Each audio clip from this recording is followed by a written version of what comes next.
Bonjour, bonjour. Aujourd'hui, nous allons parler d'un petit cours de psychohistoire. Mais qu'est-ce que la psychohistoire?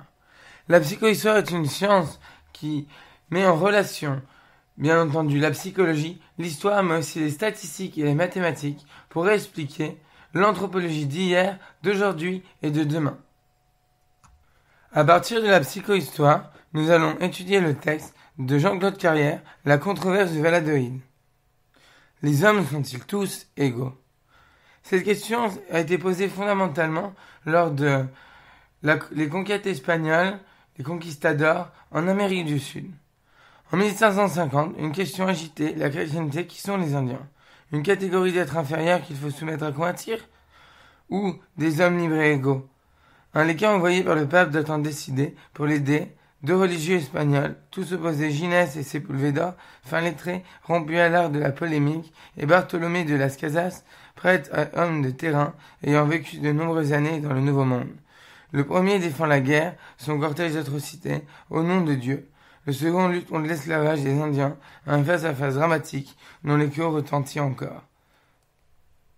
Pour mieux comprendre mon projet de réseau social, nous allons étudier la franc-maçonnerie spéculative. Déterminer l'origine de la franc-maçonnerie est une tâche ardue. Si la maçonnerie n'est pas une religion, ses membres ont toutefois en ses principes énoncés forts, bien que foi et histoire ne font pas bon ménage.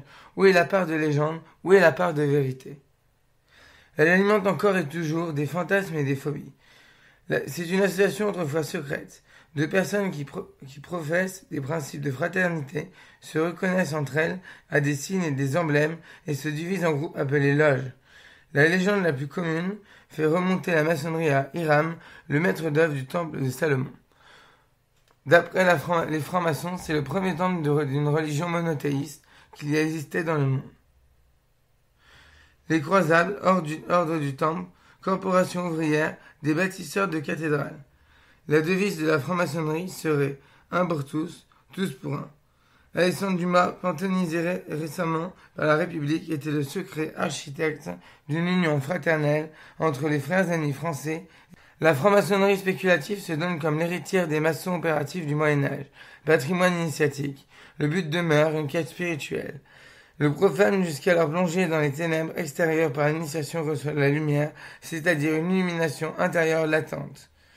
L'initiation à un phénomène spirituel d'ordre métaphysique et d'origine non humaine. La franc-maçonnerie, institution essentiellement philanthropique, philosophique et progressive, a pour objet la recherche, la vérité, l'étude de la morale et la pratique de la solidarité.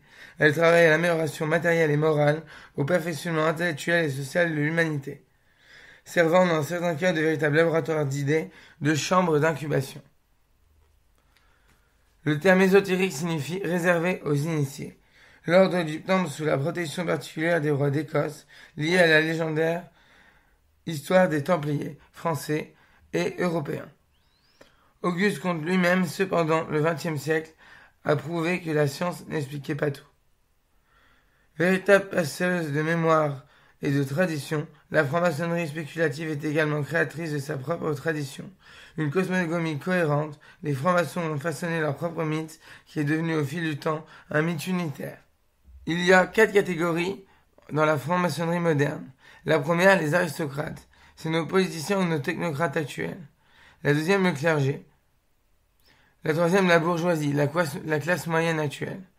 Et la dernière, les artisans, qui sont toujours aujourd'hui, qui pour moi pourraient faire partie de la classe travailleur ou une petite bourgeoisie. Un modèle qui abolissait le système de caste sur lequel la France de l'Ancien Régime reposait depuis des siècles, la société d'ordre. Un espace de sociabilité à multiples facettes. Les Lumières, les philosophes qui ont construit l'encyclopédie. Un formidable système de sociabilité multiple.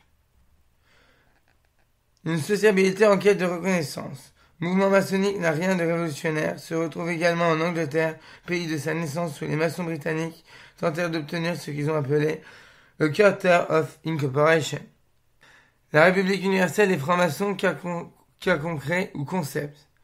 L'université de Nice, le CMMC, intitulé le cosmopolitanisme maçonnique, a tranché. Elle vise dans le même élan à repousser les bornes du temple jusqu'aux confins de l'univers, a fondé la République universelle des francs-maçons comme un espace de circulation libre, immédiat, harmonieux et fraternel, par-delà les obstacles géographiques, politiques, religieux et linguistiques. République des lettres d'Erasme, une porte vers l'altérité au nom de cette République universelle des francs-maçons.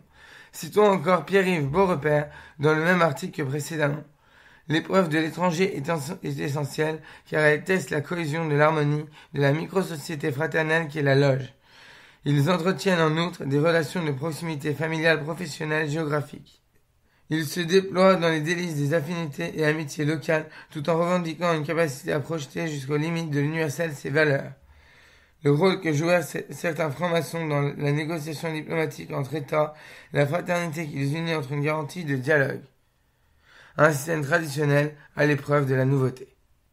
Pour comprendre la franc-maçonnerie en images, je vous conseille une bande dessinée, une collection conçue et dirigée par Didier Convard, l'épopée de la franc-maçonnerie. Comment la franc-maçonnerie est-elle née? Pourquoi? Qui en a été à l'origine? Autant de questions que les historiens se sont posées, échafaudant de nombreuses théories au gré des époques.